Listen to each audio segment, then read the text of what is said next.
বেশি বিশ্বাস করি, এই ঘোষণা দিচ্ছেন। এই 85 আর 86 আজকে রাতে পড়বেন। সহিহ বুখারীর বর্ণনা 4008 নম্বর হাদিস।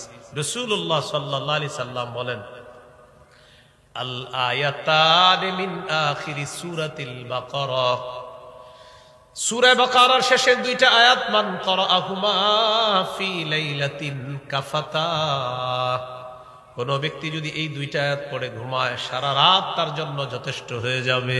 সুবহানাল্লাহ। কোন দুই আয়াত? সূরা বাকারা শেষ দুই আয়াত। তো এর মধ্যে 85 নম্বর আয়াতে আছে আল্লাহর প্রতি বিশ্বাস, রাসূলের প্রতি বিশ্বাস, কিতাবের প্রতি বিশ্বাস, ফেরেশতাদের প্রতি বিশ্বাস। এখানে একটা বিষয়, আল্লাহকে দেখি না বিশ্বাস করি, ফেরেশতাদেরকে দেখি না বিশ্বাস করি। ফেরেশতাদের ব্যাপারে আমাদের আকীদা, ফেরেশতারা হলো আল্লাহর গোলাম। বলেন ফেরেশতারা কি? আমরা কি? গোলাম। বলেন আমরা কি? বলেন আমরা ইবাদ। বলেন আমরা ইবাদ।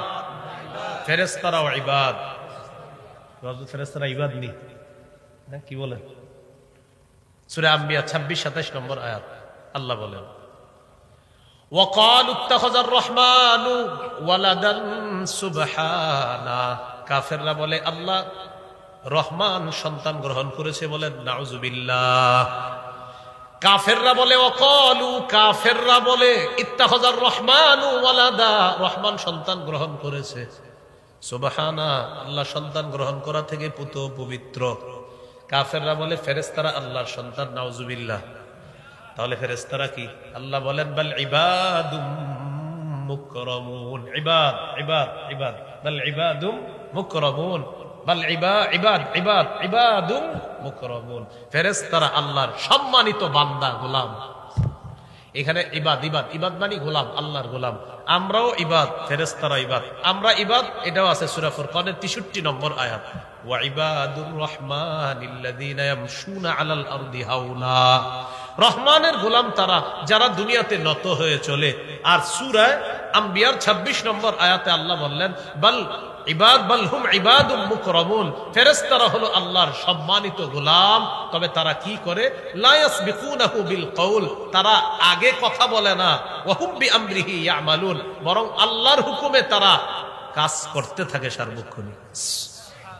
লা ইয়াসবিকুনাহু বিল কওল, তারা কোনো কথা আগে বলে না, আল্লাহর হুকুমের অপেক্ষায় থাকে। ওয়া হুম বিআমরিহি ইয়ামালুন, আল্লাহ যা বলে এই হুকুম অনুযায়ী তারা আমল করতে থাকে, কাজ করতে থাকে। বাতাস নিয়ন্ত্রণ করে, আসমান জমিনের নিচে কত কিছু নিয়ন্ত্রণ করে। আমাদের মুখে যে খাবার যায়, এই খাবারের পিছনে আল্লাহর অসংখ্য অগণিত ফেরেশতা কাজ করতে থাকে। চলে একটা জিনিস বলেন, বলেন আমরা ইবাদ, ফেরেশতারাও ইবাদ। আমরা গোলাম, ফেরেশতারাও গোলাম। আমরা দাস, ফেরেশতারাও দাস। আমরা আল্লাহর দাসত্ব করি, ফেরেশতারা আল্লাহর দাসত্ব করে। পার্থক্য, আমাদের গুনাহের যোগ্যতা আছে, তাদের গুনাহের যোগ্যতা নাই। তাই তো আমরা যোগ্যতা থাকা সত্ত্বেও গুনাহ করি না বলে আমরা শ্রেষ্ঠ। মানে গুনাহ করার যোগ্যতা আছে, তো আমার বান্দা গুনাহ করে না, এই জন্য আল্লাহ বলছেন, এই জন্য তো আদম সন্তান শ্রেষ্ঠ। এর গুনার যোগ্যতা আছে, করে না, এই জন্য আদম সন্তান শ্রেষ্ঠ।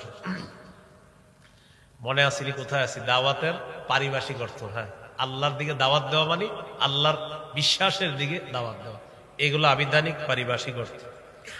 শায়েখ খিজির রহমতুল্লাহি আলাইহি বলেন, দাওয়াতের পারিভাষিক অর্থ হলো হাসসুন নাসি আলাল খায়রি ওয়াল হুদা ওয়াল আমরি বিল মারুফ ওয়ান নাহyi আনিল মুনকার, হেদায়েত, কল্যাণ, সৎ কাজের আদেশ, অসৎ কাজের প্রতি উৎসাহী, নিষেধের প্রতি উৎসাহিত করার নাম দাওয়াত। দাওয়াতের ধারাক্রম, কিভাবে দাওয়াত আমাদের নবী পর্যন্ত আসলো।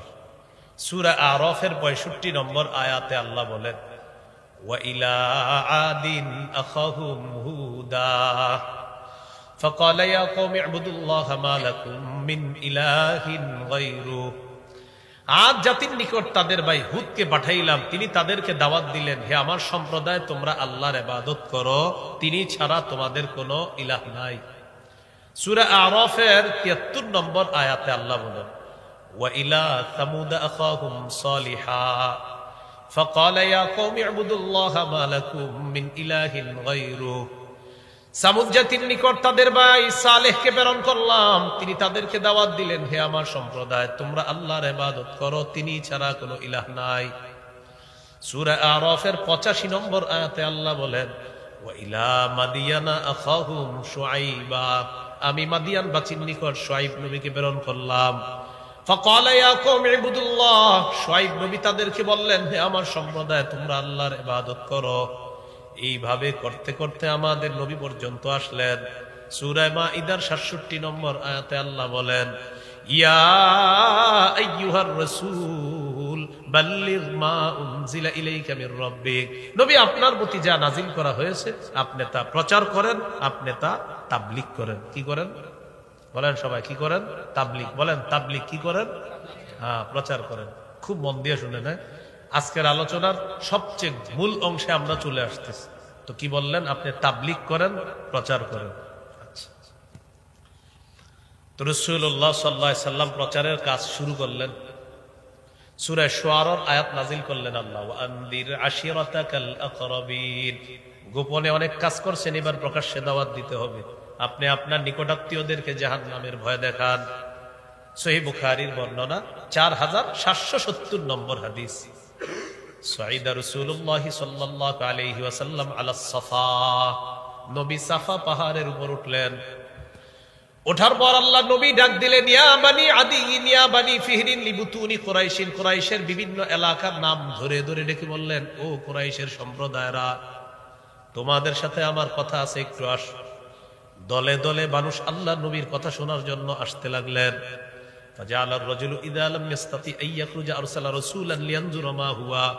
কোন ব্যক্তি যদি না আসতে পারছে, অন্য কাউকে পাঠিয়ে দিছে, যাও মুহাম্মদ কি বলে একটু শুনে আসো। মানে একজন যাইতে পারে নাই, আরেকজন পাঠিয়ে দিছে, যাও তো, মুহাম্মদ ডাকছে, যেতেই হয়। সাল্লাল্লাহু আলাইহি সাল্লাম, মুহাম্মদ ডাকছে, যেতেই হয়। তো দেখো কি বলে সাল্লাল্লাহু আলাইহি সাল্লাম। তো আপনার সবাই আসছে নবীজির কথা শুনতে। যা আবু লাহাবিন ও কুরাইশ, আবু লাহাব আসছে, কুরাইশরাও আসছে। রাসূলুল্লাহ সাল্লাল্লাহু আলাইহি সাল্লাম বললেন, আরাআইতাকুম লাউ আখবারতুকুম আন্না খায়লান বিল ওয়াদি তুরিদু আন তুগীরা আলাইকুম আকুনতুম মুসাদ্দিকিয়া। আমি যদি তোমাদেরকে বলি এই পাহাড়ের পিছনে একদল শত্রু সেনা অপেক্ষা করতেছে, যারা তোমাদের উপর অতর্কিত হামলা চালাবে, তোমরা কি আমার কথা বিশ্বাস করবা? সবাই কি জবাবটা দিছে দেখেন, সব জবাবটা মনে রাখবেন। আরেকজন এটা এইভাবে গল্পের মতো বলবেন। সবাই জবাবে বললেন, ক্বালু না'আম মা জাররাবনা আলাইকা ইল্লা সিদকা। তোমার কথা অবিশ্বাস করার কি আছে? অবশ্যই বিশ্বাস করব, আমরা সারা জীবন যাচাই বাছাই করে দেখেছি, তুমি সত্য ছাড়া কখনো মিথ্যা কথা বলো না, বলতে পারোই না। কাফেররা বলছে। এটা কারা বলছে? এই স্বীকৃতি কাফেররা দিচ্ছে। তো নবীজি বললেন, তাহলে শোনো, ফাইন্নী নাযীরুল লাকুম বাইনা ইয়াদাই আযাবিন শাদীদ। আল্লাহকে আল্লাহ মেনে নাও, আল্লাহ ছাড়া কোনো ইলাহ নাই। লাত উজ্জাত মানাত যেগুলারে তোমরা শরীক করো, তারা কিন্তু আল্লাহরে বিশ্বাস করতো, আল্লাহ একজন আছে, আল্লাহ প্রধান। আর লাত উজ্জাত মানাত এরা হলো আল্লাহর সাহায্যকারী, মানে এরা ছোট খোদা, এই খোদারা আল্লাহর সাহায্যকারী। নাউজুবিল্লাহ বলেন। এই জন্যই তো তারা মুশরিক, মানে শিরিককারী। তো নবীজি বললেন, এগুলা ছাড়তে হবে, এক আল্লাহকে আল্লাহ বানাও। আবু লাহাব দাঁড়ায় বলে, তাব্বান লাকা সাইরাল ইয়াউম আলিহাদা জামাতানা। মুহাম্মদ, তোমার পুরা দিনটা ধ্বংস হয়ে যাক, তুমি কি এই কারণে আমাদেরকে একত্রিত করছো? নাউজুবিল্লাহ। আল্লাহ তাআলা আয়াত নাযিল করে দিলেন, তাব্বাত ইয়াদা আবি লাহাবি ওয়া তাব। আমার নবী ধ্বংস হবে না, আবু লাহাবের দুই হাত ধ্বংস হোক, সে নিজেও ধ্বংস হোক। এই তখন এই সূরা আল্লাহ নাজিল করছে। তাহলে প্রকাশ্যে দাওয়াত শুরু হয়ে গেল, দাওয়াত দিতেছে নবীজি। তো আমাদের নবীজি নবী হিসাবে শেষ নবী, তারপরে আর কোন নবী হবে না। বলেন, তারপরে আর কোন নবী আসবে না। বললেন না, বলেন হবে না। আবার বলেন, আবার জোরে বলেন। আমাদের নবীর পরে আর কোন নবী হবে না, এটা বলবেন সবসময়। আমাদের দেশে একদল ঘাপটি মেরে আছে, এখন বেশি প্রকাশ্যে নেই, তবে আল্লাহ জানে কতদিন এরা ঘাপটি মেরে থাকে। এরা আপনাদেরকে মাঝে মাঝে বুঝাবে, তোমাদের নবীর পরে কি আর নবী আসবে না? আপনি বলবেন হবে না। এরা বলবে আসবে না, আপনি বলবেন হবে না। এরা বলবে আসবে না, আপনি বলবেন হবে না। হঠাৎ তারা বলবে ঈসা নবী তো আসবে, আপনি বলবেন আসবে, হবে তো না। যদি বলে আসবে আর হবের মধ্যে পার্থক্য কি, তখন বলবেন প্রতারণা করার কোনো সুযোগ নাই। ঈসা নবী আমাদের নবীর আগে নবী হয়েছেন, নতুন করে তিনি নবী হবেন না। ঈসা নবী নবী হয়ে গিয়েছেন, মৃত্যুবরণ করার জন্য দুনিয়াতে আসবেন, হবে না। আমাদের নবী শেষ নবী হয়ে গিয়েছেন, তারপরে আর কোন নবী হবে না। প্রতারক দেখছেননি কেমনে প্রতারণা। ঈসা নবী তো আসবে মানে বুঝাবে, তখন আমগো গুরুদাসপুরের অমুকেও আসছে, গুরুদাসপুরের ওই যে কাদিয়ানি, তো তার কথা বলবে যে অমুকে আসছে, আপনি বলবেন হবে না চান্দু, আসবে এটা বললো না, বলবেন হবে না। আমাদের নবীর পরে আর কোন নবী হয় নাই, হবে না। কেউ যদি বলে আমাদের নবীর পরে নতুন করে কেউ নবী হয়েছে বা হবে, এই দাবি যদি কেউ করে, সেও কাফের, তার অনুসারী কাফের। আর মুনাফিক মার্কা মুসলমান যারা সমর্থন করবে তারাও কাফের। একদল দেখবেন বলবে হ্যাঁ এরকম, তাদেরকে কি করার আছে, মানে হে বুঝাইতে চায় উনি খুব ভালো মানুষ, উনি খুব ভদ্র মানুষ। তাহলে সবাই মনে রাখবো আমাদের নবীর পরে আর নবী। তো প্রতারক বলবে ঈসা নবী আসবে, আপনি বলবেন আপনার সমস্যা কি, আসলে আসলে আপনার সমস্যাটা কি সেটা বলেন। তখন বলবে আপনারে আসে আর হওয়ার মধ্যে পার্থক্য কি ভাই, বলবেন ঈসা নবী আমাদের নবীর আগে নবী হয়ে গিয়েছে, তিনি মৃত্যুবরণ করার জন্য আসবে, আসলে আপনার সমস্যা কি। আল্লাহ আমাদেরকে বুঝার তৌফিক দান করুন। প্রতারকরা বুঝায় কয় ঈসা নবী যেই অর্থে দুনিয়াতে আসবে সেই অর্থে তাগোটাও নাকি দুনিয়াতে আসছে, তাদের যে এভাবে বুঝায়। ওই সূরা আহজাবের ওই যে আপনার 42 নম্বর আয়াতে গিয়ে মা কানা মুহাম্মাদুন আবা আহাদিম মির রিজালিকুম, অনুবাদ সঠিক করবে তোমাদের মুহাম্মদ সাল্লাল্লাহু আলাইহি সাল্লাম তোমাদের কোনো সাবালক পুরুষের পিতা না, ওয়ালাকিন রাসূলুল্লাহ, তবে তিনি আল্লাহর রাসূল। একটু ঠিক আছে। ওয়া খাতামান নবিয়্যিন, তখন আর অনুবাদ করবে না, আপনার হাতটা ধরে বলবে ভাই একটু ভিতরে আসেন, চা পানি খাই। আপনি বলবেন ইমাম গাজালি বলেছে চা পানি খাওয়ার সুযোগ নাই, ব্যাখ্যার সুযোগ নাই, নবীর পরে নবী নেই। আবার বলেন ইমাম গাজালি বলেছেন খাতামান নবিয়্যিন, এখানে ব্যাখ্যার সুযোগ নাই, মুহাম্মদ সাল্লাল্লাহু আলাইহি সাল্লামের পরে আর কোনো নবী নেই। এখানে এদিক সেদিক ইনি বিনি কোনো ব্যাখ্যা করার সুযোগ নেই। তাহলে চাটা খাওয়াইতেছিল বলবেন চাও খামু, পানও খামু, সব খামু, আমগো নবীর পরে নবী নাই, এটা আগে কম। সহিহ বুখারীর বর্ণনা 3535 নম্বর হাদিস, 3535 قال رسول الله صلى الله عليه وسلم إن مثلي ومثل الأنبياء من قبلي كمثل رجل بنى بيتا فأحسنه وأجمله إلا موضع لبنة في زاوية। নবীজি বলেন আমার আর আমার পূর্ববর্তী নবীদের দৃষ্টান্ত হলো এমন এক ব্যক্তির মতো, যে ব্যক্তি একটি ঘর বানিয়েছে, ঘরটা সুন্দরভাবে সাজিয়েছে, ঘরের কোনায় একটা ইটের জায়গা ফাঁকা। বলেন ঘর সমাপ্ত না অসমাপ্ত?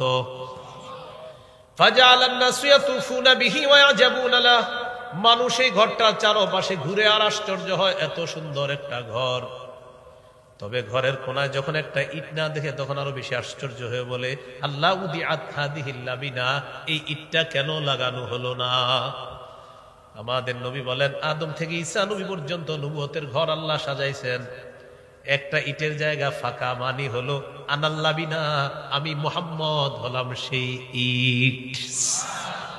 সাল্লাল্লাহু আলাইহি সাল্লাম আনা খাতামুন নবিয়্যিন আলা নাবিয়্যা বাদি, আমি শেষ নবী, আমার পরে আর কোন নবী হবে না।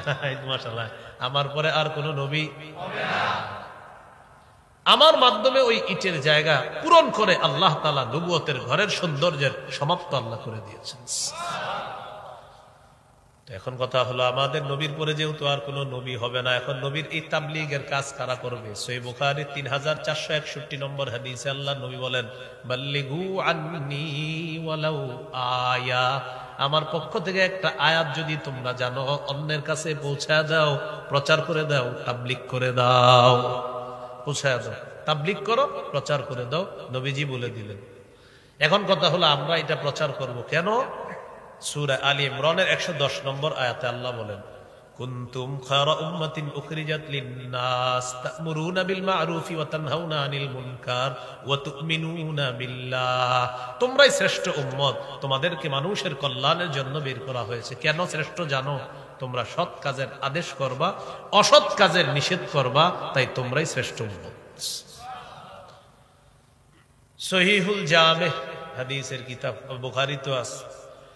তাহলে আমাদের কাজ সৎ কাজের আদেশ করা, অসৎ কাজের নিষেধ করা। আমাদের সমাজে সৎ কাজের আদেশ ভালোই হয়, কিন্তু অসৎ কাজের নিষেধ হয় না। রমজান মাসে আমরা ওয়াজ করি, ভাই রোজা ভাঙবেন না, রোজা রাখেন, রোজা রাখেন, মাশাআল্লাহ ভালো কথা। কিন্তু যে ব্যক্তিটা লাল কাপড় ঝুলায়া ঘন্টার পর ঘন্টা বিরিয়ানি বিক্রি করে, তাকে তো আমরা বাধা দেই না।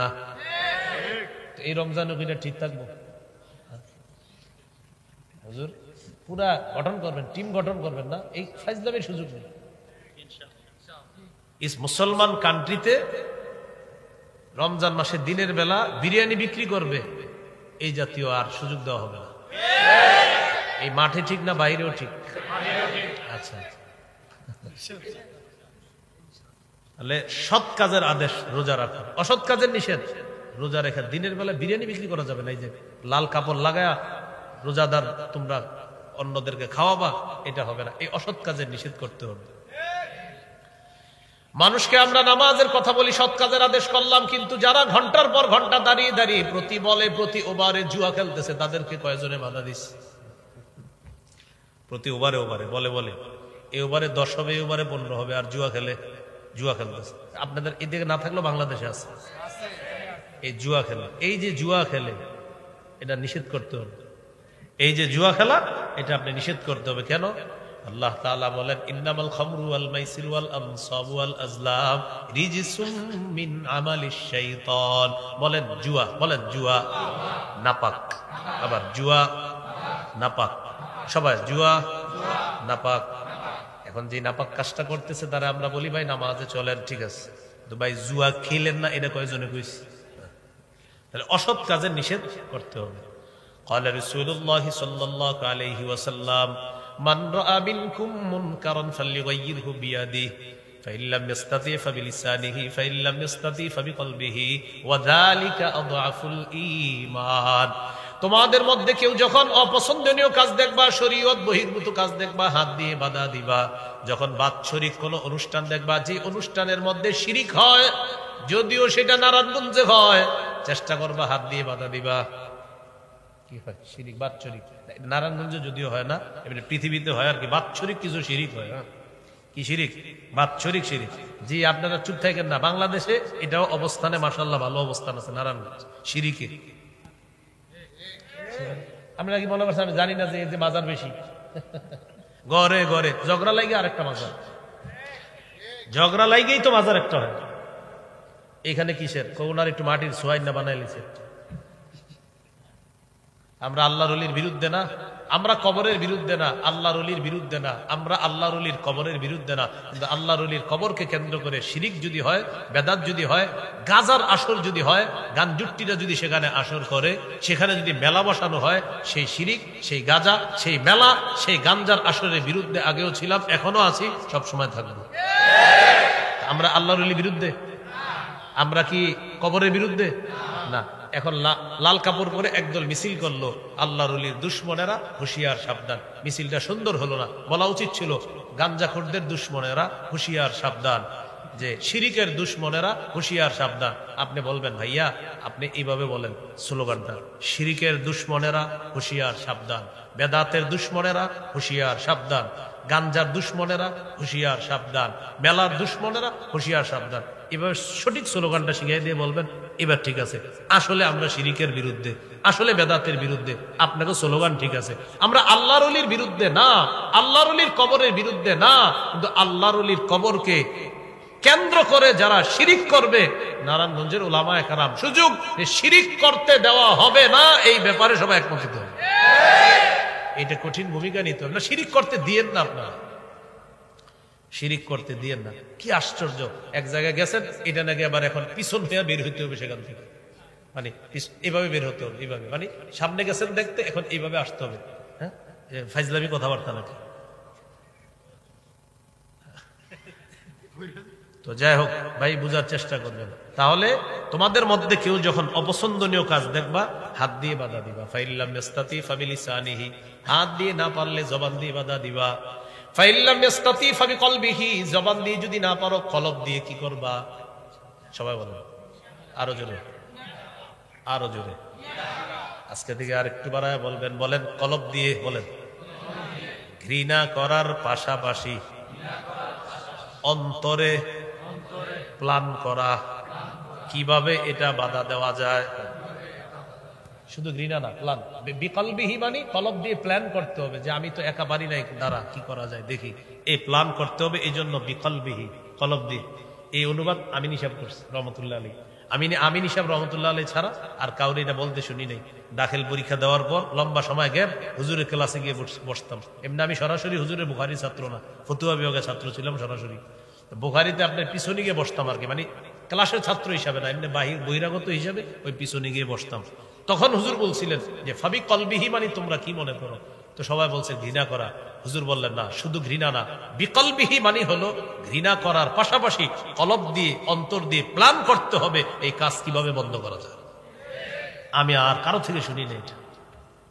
আল্লাহ হযরতের কবরকে জান্নাতের উঁচু মাকাম বানায় দেন। ওয়াযালিকা আযআফুল ঈমান, এটা হলো ঈমানের সবচেয়ে দুর্বলতম স্তর, অবস্থান। হ্যাঁ, তাহলে আমরা হাত দিয়ে বাধা দিব, জবান দিয়ে বাধা দিব, আর আমরা কলব দিয়ে বলি প্ল্যান করব। কলব দিয়ে ঘৃণা করব আর প্ল্যান করব কিভাবে। আপনি ঘৃণা করা মানে এরকম না, যা করার করুক, আমি ঘুমায় থাকি, আল্লাহুম্মা বিসমিকা আমুতু ওয়া আহইয়া, না। আপনি শুয়ে শুয়ে চিন্তা করতে হবে, আজকে আমি একা পারি নাই, দাঁড়াও বুঝাবো 2 দিন পরে ইনশাআল্লাহ, এরকম প্ল্যান করতে হবে। আল্লাহ আমাদেরকে হাদিসগুলো সঠিকভাবে বুঝে আমল করার তৌফিক দান করেন।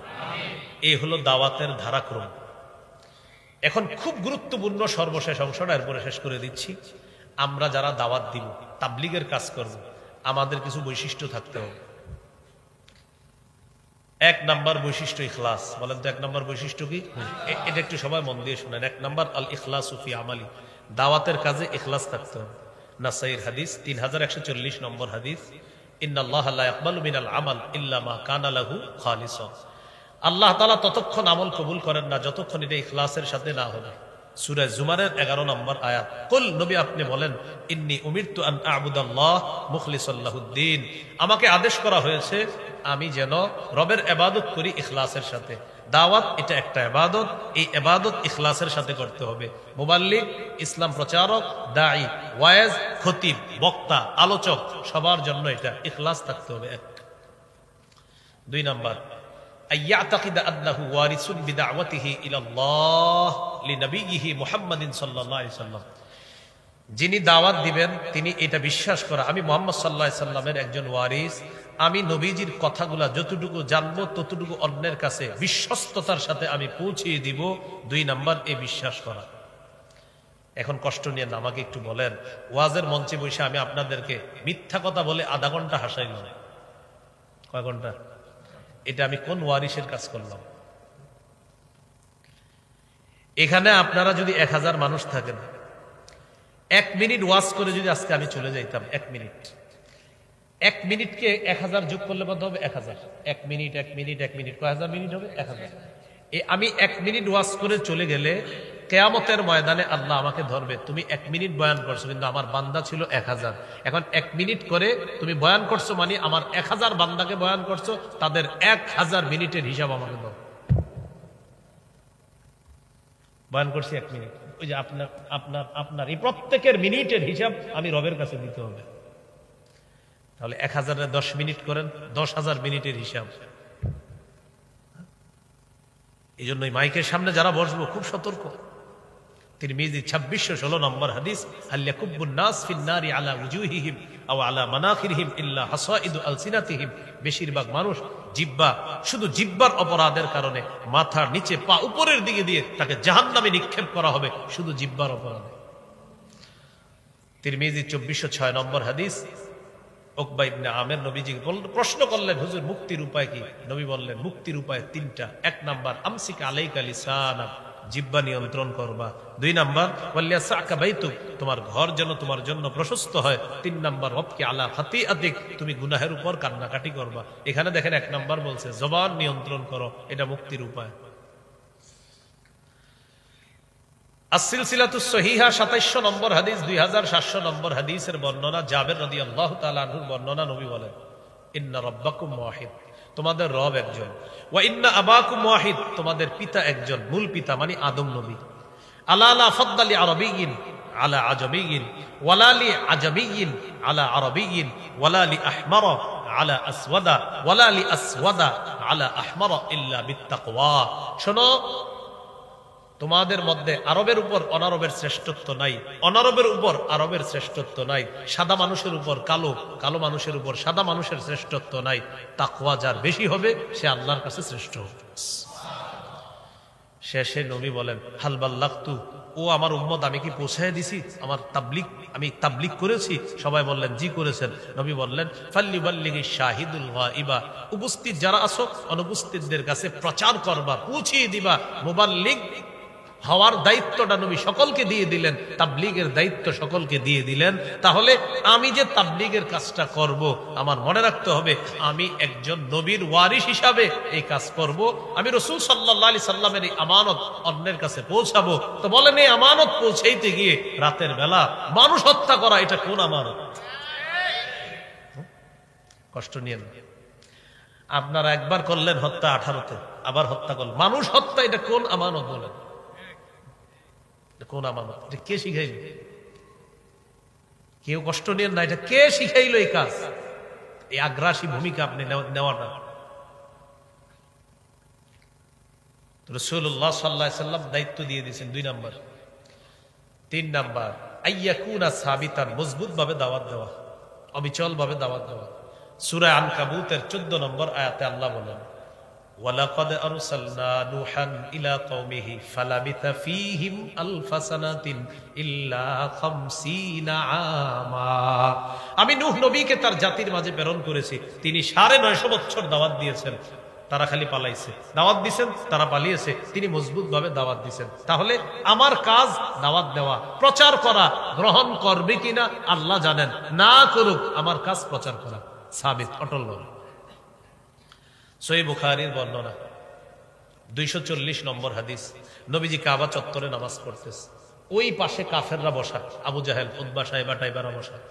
হঠাৎ বলতেছে আইয়ুকুম ইয়াজিউ বিজাজুরি আলি ফুলান, তোমাদের মধ্যে কে পারবা ইয়াজিউ বিসালা জাজুরি আলি ফুলান, অমুক এলাকা যাইবা, যাওয়ার পর ওটের নারী বুড়ি গোবরগুলো আনবা, আনার পর ফায়াদউহু আলা যহরি মুহাম্মাদিন ইদা সাজাদা, মুহাম্মদ যখন সিজদায় যাবে তখন তার কাঁধের উপর রাইখা দিবা। ভাই ওই দূরের আওয়াজ লাগবে না বেশি, অনেক রাত হয়ে গেছে তো, দূরের আওয়াজটা একটু কমায় দেন, দূরেরটা ওনারা বুঝলেই হবে শুধু। তো দেখেন নবীজি সাল্লাল্লাহু আলাইহি সাল্লাম নামাজ পড়তেছে, আবু জাহেল বলল কে পারবা, অমুক এলাকায় যাবা, ওটে নারী বুড়ি পায়খানা আনবা, আনার পর মুহাম্মদের কাঁধের উপরে রেখে দিবা যখন সে সিজদায় যাবে। ওকবা নামে এক পাপিষ্ঠ দাঁড়ায় বলল আমি পারবো। সে গেল, ওটের নারী বুড়ি পায়খানা আনছে, আনার পর নবীজি সিজদায় গেছে, নবীজির কাঁধের উপরে সত্যি সত্যি ওটের নারী বুড়ি পায়খানা রেখে দিচ্ছে। নবীজি উঠতে পারতেছে না। আব্দুল্লাহ ইবনে মাসউদ রাদিয়াল্লাহু তাআলা আনহু বলেন ফাজালু ইয়াদহাকুনা ইউহিলু বা'দুহুম আলা বা'দিন, একবার কল্পনা করেন কাফেররা পাশে বইসা হাসতে হাসতে একজন আরেকজনের উপর পড়ে যায়, দেখো মুহাম্মদ রে কেমন দেখা যায়, হাসতেছে। ফাতেমা রাদিয়াল্লাহু তাআলা আনহা আসলেন, আসার পর এই গোবর, এই নারী বুড়ি পায়খানাগুলা নবীর কাঁধের উপর থেকে সরাইলেন। আল্লাহ নবী এরপরেও দাওয়াতের কাজ অব্যাহত রাখছেন, প্রচারের কাজ থেকে আল্লাহ নবী পিছপা হন নাই। 3 নাম্বার মুবাল্লিগের গুণাবলী হলো ইয়াকুনা সাবিতা, মজবুত ভাবে দাওয়াতের কাজ করা। 4 নাম্বার বলেন কথার কষ্ট, বলেন কর্মের কষ্ট সহ্য করতে হবে। কিসের কষ্ট? কথার কষ্ট, কর্মের কষ্ট। যেমন আমাদের দেশে তাবলীগের কাজ মাশাআল্লাহ যারা করতেছে, তারা কথার কষ্ট প্রতি বছর সহ্য করে। আমাদের দেশে একদল ভাই বলে টঙ্গীর ময়দানে যাওয়া, এটার অনেক কিছু বলে, তো এটা কথার আঘাত, এটা সহ্য করতে হবে। যদিও এরা ইনশাল্লাহ সামনে বসে বলতে পারবে না, এমনি বলে, বুঝেন নাই? সামনে বসে না ইনশাল্লাহ, দলিলের সামনে আপনার ইনশাল্লাহ খালি দোয়া করবেন, কখনো আসলে দলিলের সামনে টিকবেই না। কি হবে না? হ্যাঁ, আপনারা অনেক অনুসারী থাকতে পারেন, ওই জাতীয় লোকদের নিয়ে আসবেন, এরকম এই মঞ্চে ওইখানে দাঁড় করায় দিবেন, আমাদের পক্ষের একজন দাঁড়াবে, দলিলের সামনে টিকবে না।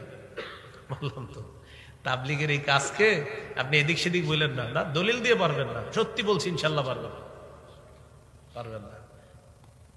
বৃষ্টির মতো দলিল হবে ইনশাল্লাহ, বৃষ্টি একের পর এক দলিল চলতেই থাকবে, আপনি হয়রান হয়ে যাবেন লিখতে লিখতে ইনশাল্লাহ বিজনিল্লাহ। শুধু শুধু এটারে প্রশ্নবিদ্ধ করবেন। আমার লম্বা বয়ান আছে দেখবেন এই বিষয়ে। যখন আমাদের দেশে একজন এটাকে ভয়ঙ্কর একটা কথা বলছিল, তখন একটা বয়ান দিয়েছিলাম, লম্বা আলোচনা আছে। তো সে আলোচনার বিপরীতে কিছু বলতে পারে না, এমনি বলবে হ্যাঁ গুমরা, হ্যাঁ মিষ্টি মিষ্টি কথার সাথে মধুর সাথে বিষ মিশায় আমারে বলে, কিন্তু দলিলের সামনে জবাব দিতে পারে না। আল্লাহ আমাদেরকে বুঝার তৌফিক দান করেন। আমাদের নামাজের ভুল প্রমাণ করার চেষ্টা করা হয়েছিল না, অনেক চেষ্টা করে, যখন দলিলের বন্যা বয়ে গেল তখন লাগলো আমার পিছে, দলিলের পিছে আর লাগে না, এখন আমার পিছে, আবার পিছে লেগে লাভ নাই। দলিল দলিল কোরআন সুন্নাহ, বাস কোরআন সুন্নাহ নিয়ে আসে, এটা ইনশাল্লাহ। তো বলছিলাম হানাফি ফিক যারা অনুসরণ করেন, এটা আপনারা কখনো মনে এটা আনবেন না হানাফি ফিক অনুসরণ করেন মানে আপনি সঠিকভাবে আছেন। বরং যারা মাযহাব মানতেছেন তারা নিশ্চিন্তে সঠিক বিষয়ের উপরে আসেন, নিশ্চিন্তে, যে আপনাদের কোনো টেনশন নাই, এই টেনশন মুক্ত একটা জীবনে আছেন আপনারা। আল্লাহ বুঝার তৌফিক দান করেন। তো কথার কষ্ট সহ্য করতে হবে, কর্মের কষ্ট সহ্য করতে হবে। সূরা আনআমের 34 নম্বর আয়াতে আল্লাহ বলেন, ওয়ালাকাদ কুযযিবাত রুসুলুম মিন ক্বাবলিকা ফাসাবারু আলা মা কুযযিবু ওয়া উযু হাত্তা আতাহুম নাসরুনা। আপনাকে তারা মিথ্যাবাদী বলে কষ্ট দেয়, আপনি কষ্ট নিবেন না। আপনার পূর্বে রাসূলদেরকেও মিথ্যাবাদী বলা হয়েছে, তারা সহ্য করেছে, এক পর্যায়ে আমার সাহায্য এসে গিয়েছে। নবী আপনার কাছেও আমার সাহায্য আসবে, তাদের কথার আঘাতগুলো একটু সহ্য করেন। সুবহানাল্লাহ। সহিহ বুখারীর বর্ণনা 4815 নম্বর হাদিস। আল্লাহ নবী কাবা চত্বরে দাঁড়ায় আছে, উকবা ইবনে আবি মুআইত পাপিষ্ট আসছে কাবা চত্বরে। আসার পর নবীর গলায় এইভাবে চাদর পেঁচাইছে, গলায় চাদর পেঁচাইছে, নবীজির গলায় চাদর পেঁচায় দুই পাশ থেকে টান দিচ্ছে, নবীজিরে ফাঁসি দিয়ে মেরে ফেলবে।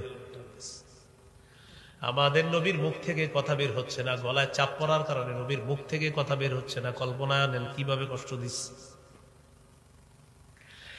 আবু বকর সিদ্দিক আসছে, আসার পর একটা ধাক্কা দিছে, ধাক্কা দেওয়ার পর আবু বকর সিদ্দিক বললেন, আতাকতুলুনা রাজুলান ইয়াকুলা রাব্বি আল্লাহ ওয়া ক্বাদ জাআকুম বিল বাইয়িনাতি মির রাব্বিকুম। একজন মানুষকে কি এই কারণে হত্যা করবা যিনি বলে আমার রব হলেন আল্লাহ? এই ব্যাপারে তোমাদের কাছে তিনি প্রমাণ উপস্থাপন করে শুধুমাত্র রব আল্লাহ এটা বলার কারণে একটা মানুষকে তোমরা হত্যা করবা। এটা হলো কর্মের আঘাত, কর্মের আঘাত। ফাঁসি দিয়ে মেরে ফেলবেন নবীজি। নবীজি দাওয়াতের কাজ বন্ধ করেন নাই। এ হলো 4 নাম্বার। 5 নাম্বার, জাতির মেধা বুঝা তাদেরকে দাওয়াত দিতে হবে। সহিহ বুখারীর 126 নম্বর হাদিসটা শুনলে বুঝে আসবে। নবীজির মন চায় কাবাটা ভেঙে 2টা দরজা বানাবে, এক দরজা দিয়ে মানুষ প্রবেশ করবে, আর এক দরজা দিয়ে মানুষ বের হবে। আম্মা জান আয়েশা সিদ্দিকা রাদিয়াল্লাহু তাআলা আনহাকে বললেন, লাউলা কওমুকি হাদিসুন আহদুহুম লানাকাতুল কাবাতা ওয়া জাআলতু লাহা বাবাইনি বাবুন ইয়াদখুলুনা ফীহি ওয়া বাবুন ইয়াখরুজুনা মিন। আয়েশা, তোমার জাতি যদি নতুন মুসলমান না হতো তাহলে আমি কাবাটা ভাঙতাম, ভেঙে 2টা দরজা বানাইতাম, এক দরজায় ঢুকতো আরেক দরজা বের হতো। বানাই না কেন জানো? কারণ তোমার জাতি নতুন মুসলমান, তারা বলবে এটা কোনো কথা, কাবা ভাঙছে। তাদের আকলের কারণে আমি একটা কাজ করার মন চাওয়া সত্ত্বেও আমি করতেছি না, শুধু তাদের আকলের দিকে তাকায়া। এটাকে বলে কৌশল। জাতির মেধা বুঝা কাজ করা, এগুলো 5 নাম্বার। 6 নাম্বার, আইয়াকুনা আলিমান বিশরিয়াতি আল্লাতী ইয়াদউ ইলাইহা। আপনি দাওয়াত দিবেন যে ব্যাপারে, এই ব্যাপারে আপনার সঠিক জ্ঞান থাকতে হবে। এইজন্য উদ্ভট কথা বলা যাবে না, সঠিক জ্ঞান। এই মাইকের সামনে আপনি কোরআনের তাফসীর করবেন, বাস আপনি যতটুকু করবেন এতটুকুর উপর কথা বলেন।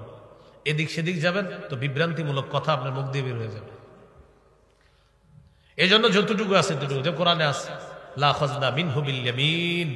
আল্লাহ বলেন আমি তাকে পাকড়াও করব, মিনহু বিল ইয়ামিন। ইয়ামিন মানে ডান হাত। এখন কেউ যদি বলে যে বাম হাতের চেয়ে ডান হাত বেশি শক্তিশালী, তা আল্লাহ এই জন্য ডান হাত বলছে, আরে নাউজুবিল্লাহ, আল্লাহর আবার শিমাল আর ইয়ামিন আছে নাকি? আল্লাহর ইয়ামিন ও ইয়ামিন, শিমাল ও ইয়ামিন, আল্লাহর ইয়ামিন ও ইয়ামিন, শিমাল ও ইয়ামিন। এখানে নাউজুবিল্লাহ উদ্ভট তাফসীর করা হচ্ছে যে বাম হাতের চেয়ে ডান হাতের শক্তি না, রবেই শক্তিশালী। রবের আবার ডান বাম কি? রবের সব শক্তিশালী। এখানে আপনি একটার চেয়ে আরেকটা শক্তি পান। তো জেনে শুনে তাফসীর করতে হবে, না হয় উল্টা পাল্টা কথা বেরোবে। তো যেই বিষয়ে দাওয়াত দিবেন এই বিষয়ে জ্ঞান থাকতে হবে।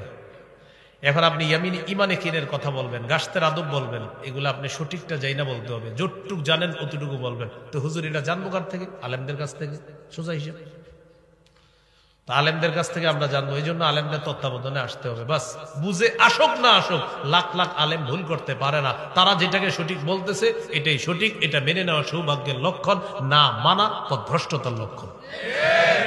এটাই সোজা হিসাব। সূরা বানী ইসরাঈলের 36 নম্বর আয়াত আল্লাহ বলেন, ইন্নাস সামআ ওয়াল বাসারা ওয়াল ফুআদা, কান, চোখ, অন্তর, এগুলোর ব্যাপারে জিজ্ঞাসা করা হবে। তাহলে আমি যেই ব্যাপারে কথা বলবো এটাও জিজ্ঞাসা করা হবে। সূরা ইয়াসিনের 65 নম্বর আয়াত, আল-ইয়াওমা নাখতিমু আলা আফওয়াহিহিম ওয়া তুকাল্লিমুনা আইদিহিম ওয়া তাশহাদু আরজুলুহুম বিমা কানু ইয়াকসিবুন। আজ আমি তাদের মুখে মোহর মেরে দিব, তাদের হাত কথা বলবে, তাদের পা সাক্ষী দিবে। সূরা হামিম আস-সাজদা 20-21 নম্বর আয়াত আল্লাহ বলেন, হাত্তা ইদা মা জাউহা, যখন তারা আগুনের সামনে আসবে, শাহিদা আলাইহিম সামউহুম, তাদের কান সাক্ষী দিবে, ওয়া আবসারুহুম, তাদের চোখ সাক্ষী দিবে, ওয়া জুলুদুহুম, তাদের চামড়া সাক্ষী দিবে, চামড়া।